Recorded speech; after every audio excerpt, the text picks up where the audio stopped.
Jai Hind students. Today we are going to start Newton's second law of motion, that is moment. And this is the very crucial area where you have to pay very attention towards your topic, towards your studies. And yes, I'm your physics teacher, Mukund Manas.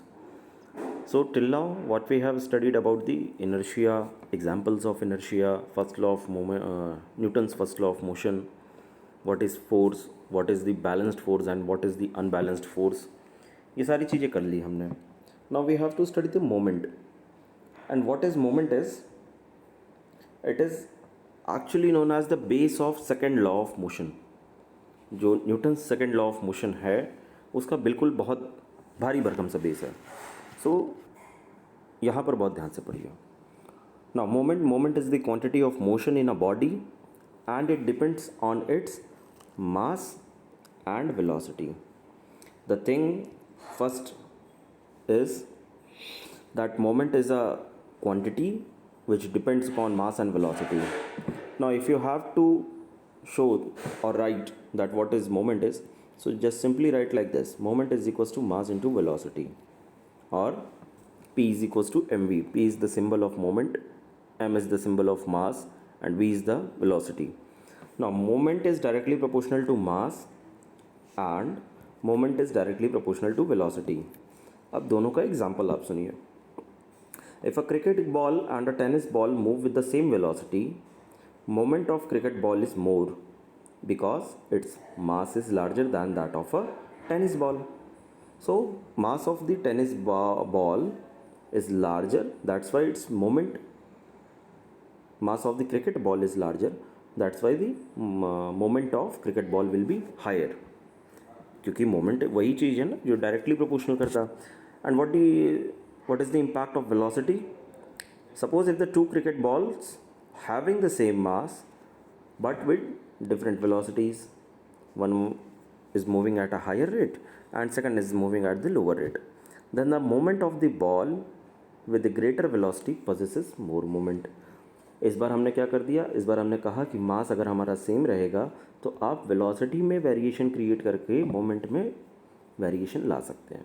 Okay, कुछ absolute points हैं उनको आपको याद रखना, जैसे कि ये third: if a body is at rest its velocity is zero and hence its moment is zero.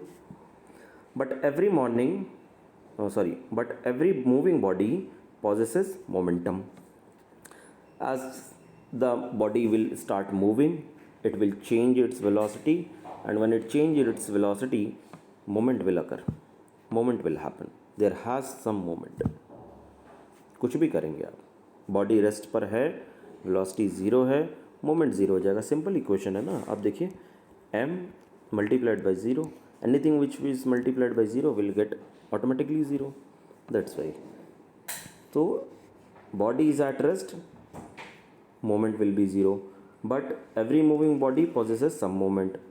Moment scalar or vector, which quantity it is? So just remember it that it has a vector quantity, it is a vector quantity. SI unit of moment is this: mass could be written as like kg, velocity can be written as meter per second. So the unit of moment will be kg meter per second, or it could be written like this also. कैसे? kg metre second inverse, got the point. And CGS unit तो gram को, kilogram को आप ग्राम में change कर लेंगे, metre को centimetre में चेंज कर लेंगे और सेकंड को सेकंड में रहने देंगे. This was all about the moment.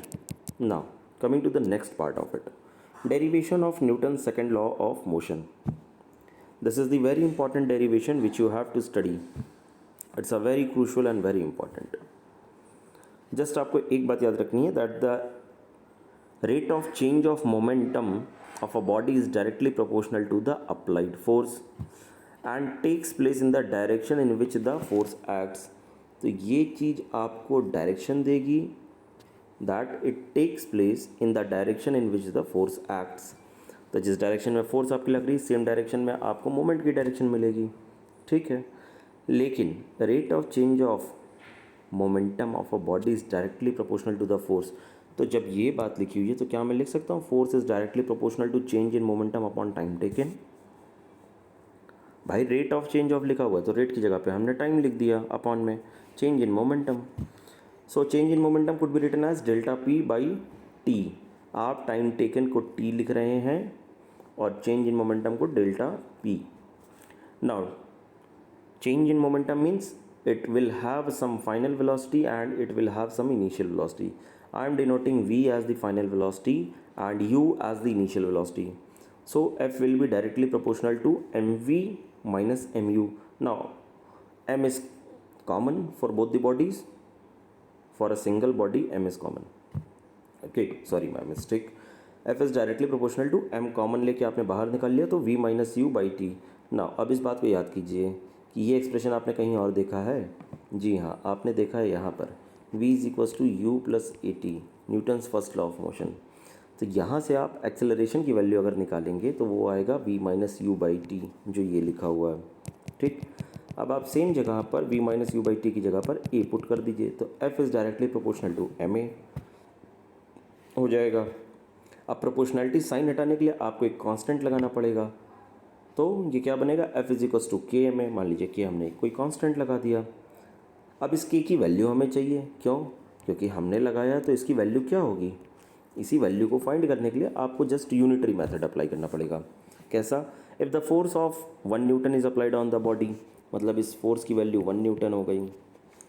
Of mass 1 kg, मतलब जिस बॉडी पर लगाया गया उसका मास कितना है, 1 kg का है।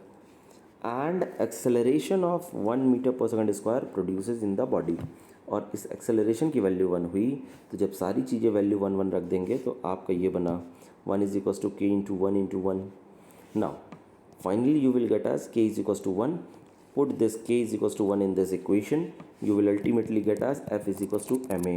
That means force is equals to mass into acceleration, and this is known as your second law of motion. अगर डेरिवेशन आता है आपके एग्ज़ाम्स में या आपसे कोई पूछता है या आपको दोबारा निकालने का मन है, आपकी फाइनल फार्मूला भूल गए हैं, तो आपको सिर्फ इतनी सी बात याद रखनी है that the applied force will be directly proportional to the rate of change in momentum. Rate of change of momentum. इसके बाद सारी चीज़ें कहानियाँ हैं। All okay? So I hope you will get the concept of momentum. In the online classes, we will try to do some numerical parts because it is not possible here, but I will try that also. So momentum, पर इसके पीछे के कुछ logics भी हैं, और ये logics क्या हैं? That acceleration is equals to f by a, f by m. अगर ये पीछे वाली इक्वेशन से मैं f is equals to m a से, क्या मैं अगर ए की लिखना चाहूँ तो क्या मैं ये नहीं लिख सकता एफ बाई एम? जब मैं ये लिख सकता हूँ तो ये यहाँ पे है, मतलब acceleration produced in the body is directly proportional to the force acting on it and inversely proportional to the mass of the body. ये लाइन बहुत इंपॉर्टेंट है। That means acceleration produced in a body is directly proportional to the applied force acting on the body।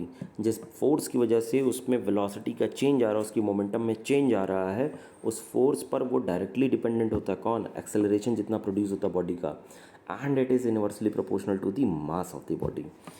Force is a vector quantity. Yes, आप direction भी देते हैं, magnitude भी देते हैं। फोर्स कैन कॉज एक्सेलरेशन और deceleration also. आप brake लगाते हैं तो गाड़ी रुक जाती है, आप एक्सेलरेटर दबाते हैं गाड़ी चलने लगती है और तेज़ चलने लगती है। सेम चीज़ लें, written is here, accelerator of a car accelerates its and brake डी एक्सेलरेट it. SI unit of force is newton. अब एग्ज़ाम के पॉइंट ऑफ व्यू से अगर मैं बात करूँ तो ये this is the very important question that define 1 newton. 1 newton is defined as the force which when acting on a body of mass 1 kg produces an acceleration of 1 meter per second square. Got the point? Suppose there is a body of 1 kg and you have applied some force, and by applying this force this body turns out to be in the acceleration of 1 meter per second square. Now the amount of force applied on this body will be termed as 1 newton. I think you all have got my point. If you are not able to just understand it, आप video को दोबारा से देखिएगा, आपको सब समझ में आ जाएगा। क्लास में मैं इसकी बाकी चीज़ें आपको डिस्कस कर लूँगा। All okay? कुछ ज़्यादा नहीं है, न्यूमेरिकल आप देखेंगे आप, बहुत आसान है। All okay, thank you and जय हिंद।